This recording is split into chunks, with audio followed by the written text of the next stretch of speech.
Dasturimiz davom etadi. Farg'onada 2 yigit salkam yarim kilogramm gashish sotib boyib ketishni ko'zlagan edi. Ayni paytda zahri qotil savdosidan mo'may daromad topishga uringan shaxslarning qilmishiga huquqiy baho berildi.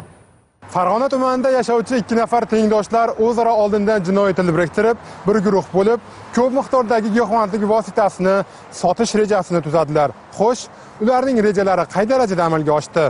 Mamasiddiqov va Eraliyevlar Sanjar ismli shaxsdan qabul qilib olgan gashish moddasini sotish uchun Telegram orqali tanish ayol Alimovaga xabar berishadi. Ertasi kuni Alimova qo'ng'iroq qilib, giyohvandlik vositasini sotib olishga rozi ekanligini bildirgach, 500 gramm gashishni 5000 AQSh dollarga sotishga kelishadi. Sanjar ismli shaxs menga yaxshi ish bor deb taklif qildi.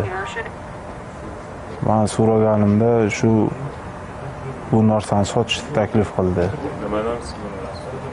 Narkotik modda. Shuni sotishni taklif qildi, $1000. Menga pul beraman dedi, sotib bersang.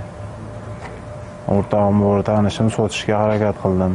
Ikkala shovvozlar kelishilgan joyda, kelishilgan summada ko'p miqdordagi zahri qotilni sotishayotgan paytda huquqni muhofaza qiluvchi idoralar xodimlari tomonidan qo'lga olinadilar. O'tkazilgan sudga oid kimyoviy ekspertizasi xulosasiga ko'ra, Mamasiddiqov va Eraliyevlardan olingan to'q jigarrang modda haqiqatan ham gashish ekanligi, uning sof og'irligi 495,63 grammni tashkil etishi aniqlangan. Jinoyat ishlari bo'yicha Farg'ona tuman sudida bo'lib o'tgan sud majlisida giyohvand modda savdogarlari bilan bog'liq ish ko'rib chiqilib, sudlanuvchilarga jazo muqarrarligi ta'minlandi.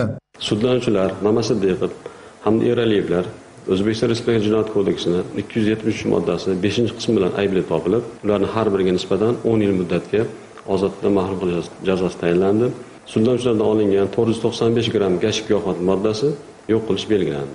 Islom Nishonov, Iqbol Yusupov, Farg'onadan.